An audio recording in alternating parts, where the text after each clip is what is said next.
Class 10 chapter number 2 control and coordination. तो आज हम आप सभी को इस लेक्चर में इस क्लास में जोश और जुनून के साथ हम बच्चों को पढ़ाने वाले हैं, एक्सप्लेन करने वाले हैं वॉलंटरी एक्शन जो है ये हम बच्चों को यहाँ पढ़ाने वाले हैं। उसके साथ साथ हम बच्चों को इन वॉलंटरी एक्शन पढ़ाने वाले हैं।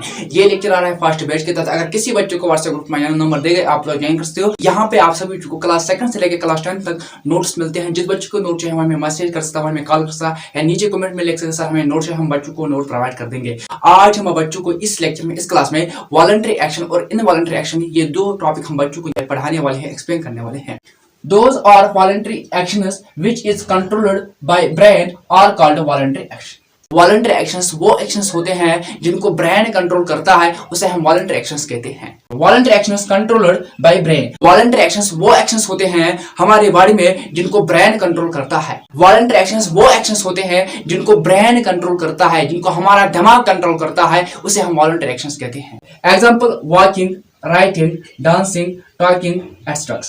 हम वॉकिंग करते हैं जब हम थक जाते हैं या वॉकिंग करते हैं तो हमें कौन कंट्रोल करता है? ब्रेन। जब हम बहुत लिखते हैं या लिखते हैं, हम जब थकते हैं तो हमें कौन रुकाता है? ब्रेन। जब हम डांस करते हैं हमें कौन रुकाता है? ब्रेन। जब हम बोलते हैं हमें कौन रुकाता है? ब्रेन। बहुत सारे ऐसे वॉलंटरी एक्शंस हैं जिनको ब्रेन कंट्रोल करता है। अब हम बच्चों को इनवॉलंटरी एक्शंस पढ़ाने वाले हैं। Those are involuntary actions which is cannot controlled by brain। Involuntary actions वो एक्शंस होते हैं हमारे बॉडी में जिनको ब्रेन कंट्रोल नहीं करता है, उनको इनवॉलंटरी एक्शंस कहते हैं। Involuntary actions can not control by brain. Involuntary actions वो एक्शंस होते हैं जिनको ब्रेन नहीं कंट्रोल करता है, जिनको ब्रेन नहीं रुकाता है। इनवॉलंटरी एक्शंस वो एक्शंस होते हैं जिनको ब्रेन कंट्रोल नहीं करता है, जिनको ब्रेन अपने अंदर कंट्रोल नहीं करता है, अपने कंट्रोल में नहीं रखता है। एग्जांपल पढ़ाने वाले हैं। ब्लड पंपिंग बाय हार्ट, ये इसके एग्जांपल है। डाइजेशन इसका एग्जांपल है। रेस्पिरेशन है, ब्रीथिंग है, ईटीसी। बहुत सारे ऐसे इनवॉलंटरी एक्शंस है जिनको ब्रेन कंट्रोल नहीं करता है। हमारी जो बॉडी है, हमारी बॉडी दो टाइप के ऑर्गन्स है। पहला है एक्सटर्नल ऑर्गन्स, उसके बाद इंटरनल ऑर्गन्स। इंटरनल ऑर्गन्स वो ऑर्गन्स होते हैं जो हमारी बॉडी के अंदर होते हैं। एक्सटर्नल ऑर्गन्स वो ऑर्गन्स होते हैं जो हमारी बॉडी के बाहर होते हैं, जैसे कि आई होता है, हैंड होता है ना, ये ऑर्गन्स हमारी बॉडी के बाहर होते हैं। और इंटरनल ऑर्गन जो है, इंटरनल ऑर्गन्स वो ऑर्गन्स होते हैं जो हमारी बॉडी के अंदर होते हैं, जैसे कि हार्ट। हार्ट एक इंटरनल ऑर्गन है, इसे कंट्रोल कौन करता है? Involuntary action. डाइजेशन जो है ये भी एक इंटरनल ऑर्गन है, इसे कौन कंट्रोल करता है? Involuntary action.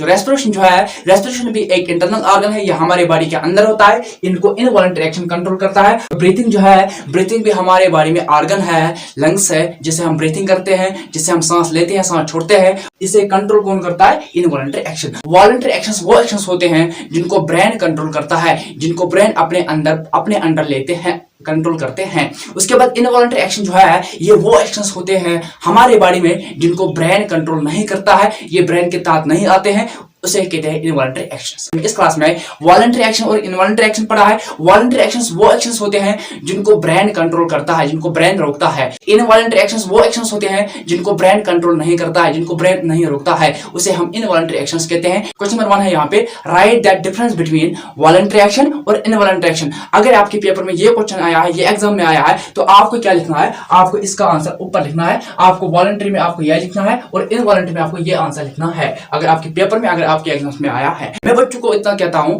जो आपकी मेन एक्सरसाइज क्वेश्चन है वो आपको नहीं पढ़ने हैं, आप बस एनसीईआरटी से फोकस रहो। एनसीईआरटी से क्वेश्चंस आते हैं, एनसीईआरटी से क्वेश्चंस निकलते हैं, वही आपको पढ़ने हैं, वही आपको याद करने हैं, वही आपके एग्जाम्स में, वही आपके पेपर में आते हैं। तो बच्चों को इतना कहता हूं, जो मैं आप सभी को क्वेश्चंस पढ़ाता हूं वही आपके पेपर में, वही आपके एग्जाम्स में आते हैं।